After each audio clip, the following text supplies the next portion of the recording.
प्रारंभ हुआ था। दुनिया के अंदर उससे पहले कोरोना आ चुका था, भारत में भी इसकी आहट शुरू हो चुकी थी, लेकिन आदरणीय प्रधानमंत्री जी के नेतृत्व में समय से दिए गए फैसले के परिणाम स्वरूप 135 करोड़ की आबादी का भारत दुनिया के तमाम विकसित देशों की तुलना में बहुत सुरक्षित स्थिति में है, एक संभली भी स्थिति में है। लेकिन ये कोरोना हम सबको बहुत सारी बातों के प्रति आगाह भी करता है। एक कि बीमारी के प्रति सतर्कता और उसका हम जितना बचाव कर सकते हैं उतना ही उपचार के लिए हमें हॉस्पिटल नहीं जाना पड़ेगा। और बचाव के लिए समय समय पर प्रधानमंत्री जी का आह्वान, शासन और प्रशासन के द्वारा किए गए कार्य, जनप्रतिनिधियों के द्वारा उसे घर घर तक, जन जन तक पहुंचाने का जो अभियान प्रारंभ हुआ है, आज उसका परिणाम है कि देश में सबसे बड़ी आबादी का प्रदेश उत्तर प्रदेश अपने आप को एक सुरक्षित स्थिति में पहुंचता है। मैं उत्तर प्रदेश की जनता का इस अवसर पर हृदय से आभार भी व्यक्त करता हूं, अभिनंदन भी करता हूं कि जब भी हम लोगों ने जो भी आह्वान किया, जनप्रतिनिधियों के नेतृत्व में प्रशासन की मशीनरी ने लग करके उस पूरे अभियान को सफल बनाया। और आज यही कारण है कि सबसे बड़ी आबादी का प्रदेश अपने आप को सुरक्षित स्थिति में है। पिछले एक सप्ताह में प्रदेश के अंदर 15,000 कोविड-19 यानी कोरोना के जो मरीज थे वे ठीक हुए हैं और उतनी संख्या कम हुई है। यानी संख्या अब अच्छे होने वालों की संख्या ज्यादा है और संक्रमित होने वालों की संख्या कम है। एक अच्छी दिशा में हम लोग बढ़ रहे हैं और इसीलिए इसी सावधानी को ध्यान में रखकर के जब मैं लोकसभा चुनाव में इसी समय यानी इसी स्थान पर आया था तब यहां पे भीड़ पूरी तरह खचाखच भरा हुआ था। उस समय भी हमारे सामने एक चैलेंज था, लेकिन उस समय था कि हमें चुनाव जीतना है। लोकसभा चुनाव जीतने के लिए उस समय हम लोग आए थे। साक्षी जी महाराज के समर्थन में, उनकी लोकप्रियता और उनके द्वारा यहाँ के विकास के लिए किए जा रहे योगदान का केवल जनता का आह्वान कराना था, उनको एहसास कराना था। जनता पहले से तैयार बैठी थी और अंततः यहां से आपने भारी बहुमत से साक्षी जी महाराज को चुनाव जिता करके भेजा। मैं इसके लिए आप सबका हृदय से आभार व्यक्त करता हूं और आप सबके प्रति धन्यवाद ज्ञापित करने के लिए मैं आज आपके बीच यहां पर उपस्थित हुआ हूं। बीच बीच में कार्यक्रम का हमारा बनता रहा कि हम लोग अब चलेंगे तब चलेंगे, लेकिन पिछले 6 महीनों से तो हम लोग केवल कोरोना से जूझ रहे हैं और उसके लिए व्यवस्था करना, वहां से लोगों को बचाना, नए नए कोविड हॉस्पिटल का निर्माण करना। 40 लाख से अधिक तो प्रदेश के अंदर प्रवासी कामगार और श्रमिकाएं, इन कामगार और श्रमिकों को सुरक्षित स्थिति में उनके घरों तक पहुंचाना। और उन्नाव के अंदर तो प्रवासी कामगार और श्रमिकों ने एक इतिहास ही लिख दिया था। वे बेचारे जहां आजीविका कमाते थे वहां से भले ही उनको पलायन करना पड़ा हो, लेकिन जब हमने उन्हें यहाँ क्वारंटीन सेंटर में रखा तो जिस विद्यालय में थे उस विद्यालय का उन्होंने रंग रोगन करके ऐसा आदर्श विद्यालय बना दिया कि प्रधानमंत्री जी ने भी अपने मन की बात में उसका उल्लेख किया। मैं उन सभी प्रवासी कामगार श्रमिकों का भी हृदय से अभिनंदन करूंगा जिन्होंने अपनी हुनर का परिचय संकट के समय देने में भी कोई कोताही नहीं बरती। और स्वाभाविक रूप से उन्नाव तो इसके लिए जग विख्यात है। उन्नाव क्रांतिकारियों की धरती भी है और साहित्यकारों की धरती भी है। आखिर चंद्रशेखर आजाद तो देश को उन्नाव की धरती ने ही दिया था।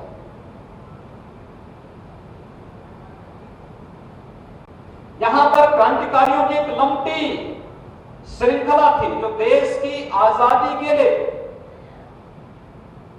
अपना सर्वस्व निछावर करने को सदैव तैयार रहते थे। और चंद्रशेखर आजाद उस श्रृंखला के एक सिरमौर है। आज सरदार भगत सिंह की जयंती भी है। स्वाभाविक रूप से इन क्रांतिकारियों के प्रति नमन करने और अपनी श्रद्धा को व्यक्त करने का एक अवसर हम सबको प्राप्त होता है। यह धरती प्रख्यात साहित्यकार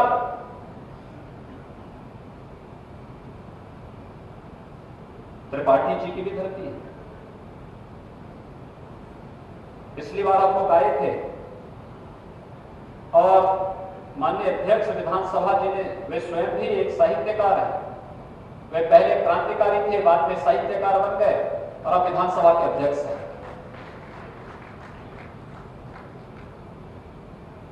कमी देखने को मिलता है एक व्यक्ति साहित्य लेखन का काम भी करे, गरीबों, मजदूरों और किसानों की लड़ाई को लेकर के भी जिन्होंने अपनी पूरी जवानी लगा दी हो, और उसके बाद फिर विधायिका के एक उस मंच पर जाएं, देश की सबसे बड़ी विधानसभा उत्तर प्रदेश की विधानसभा है, उस विधानसभा में अध्यक्ष के रूप में 403 विधायकों का मार्गदर्शन करते हुए, उन्हें लोक कल्याण के प्रति निरंतर आगाह करते हुए विधायिका के कार्य को पूरी प्रतिबद्धता के साथ आगे कर सके।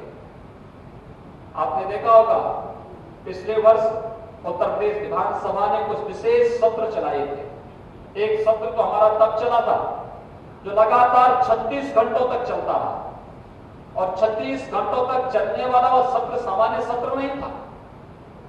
वह कोई ऐसा सत्र नहीं था जहां पर कोई व्यक्ति केवल अपनी बात कर रहा हो या कुछ भी बोल रहा हो।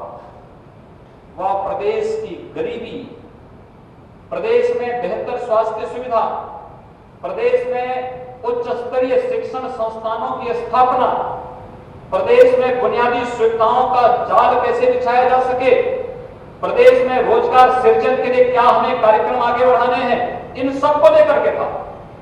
और उन्होंने अपना पूरा समय दिया। 36 घंटों तक विधानसभा का सत्र चलता रहा और सभी माननीय विधायकगण अपनी अपनी बात को, अपने अपने अनुभव को विधानसभा सत्र में बना रखते रहे, और फिर सरकार ने उसकी कमेटियों का गठन करके उसको आगे बढ़ाने का कार्य भी किया। प्रदेश में गांधी जी के जयंती 150वीं जयंती पर एक सत्र हम लोगों ने आयोजित किया, तो साथ साथ देश के संविधान को अंगीकार करने वाली तिथि के अवसर पर भी हम लोगों ने एक विशेष सत्र का आयोजन किया था। अनुसूचित जाति जनजाति के लोगों को शासन की सुविधा का लाभ निरंतर मिलता रहे, संविधान का विशेष संशोधन के लिए भी हमने विशेष सत्र का आयोजन विगत वर्ष किया था। और इस वर्ष जब कोविड-19 से पूरा देश और पूरी दुनिया कहीं छुपी भी थी, कहीं डरी भी थी, कहीं पर भयभीत थी, सहमी भी थी, और तब हम लोगों ने उत्तर प्रदेश विधानसभा का एक 3 दिवसीय विशेष सत्र का आयोजन इस वर्ष भी करके हम लोगों ने अपने विधायी कार्यों के प्रति अपने वचनबद्धता को भी व्यक्त किया है। यह भी माननीय अध्यक्ष के नेतृत्व में उत्तर प्रदेश विधानसभा के माध्यम से प्रारंभ हुआ है। और पिछली बार जब हम लोग आए थे तो यहां पर निराला जी के नाम पर भव्य पुस्तकालय के निर्माण की कार्रवाई को आगे बढ़ाने का कार्य रहा हो, या फिर अन्य उसके नाम पर स्मारक आदि बनाने की कार्रवाई को, इस धरती का सौभाग्य है इस प्रकार के साहित्यकार इस धरती पर पैदा हुए हैं। और देश की आजादी के लिए भी जिन महापुरुषों ने अपना योगदान दिया, हम लोगों ने महाराजा सातन पासी का नाम सबने सुना होगा। विदेशी आक्रांता थर्राते थे उनसे, और उस कालखंड में जो लोग भारत के अंदर भारत के मानविकताओं पर हमला करने का दुस्साहस की नियत से भारत में आते थे, उस कालखंड में इन लोगों ने समाज को नेतृत्व दिया। सातन पासी उस परंपरा के एक नेतृत्व करता थे। यहां पर सातन पासी थे, लखनऊ में बिजली पासी थे, महाराज सुहेल देव के नेतृत्व में बहराइच और उसके आसपास के क्षेत्रों में जिस प्रकार की लड़ाइयां लड़ी गई थी, 150 वर्षों तक इस देश पर मुगलों को हमला करने का तो साहस नहीं कर पाए थे। लेकिन उस सब के बावजूद कुछ लोग प्रदेश की जनता के पैसे से बनने वाले म्यूजियम का नाम ही मुगल म्यूजियम रख रहे थे। मैंने कहा मुगल म्यूजियम नहीं, इसको छत्रपति शिवाजी महाराज के नाम पर रखो। छत्रपति शिवाजी महाराज के नाम पर हम लोगों ने आगरा के इस म्यूजियम का नामकरण कर दिया है। लेकिन सातन पासी जी के नेतृत्व में जो लड़ाई इस देश के अंदर लड़ी जा रही थी, उन्हें जो सम्मान मिलना चाहिए था, नहीं मिल पाया। आज हम उस सम्मान को देने के लिए आपके बीच में आए हैं। बागरमऊ से संगीला मार्ग का नामकरण हम लोग महाराजा सातन पासी के नाम पर करेंगे। और इसलिए मैं आज आप सबके बीच में भारत माता के इस महान सपूत को स्मरण करने के लिए, उनके प्रति अपनी श्रद्धांजलि व्यक्त करने के लिए आपके बीच यहां पर उपस्थित हुआ हूं।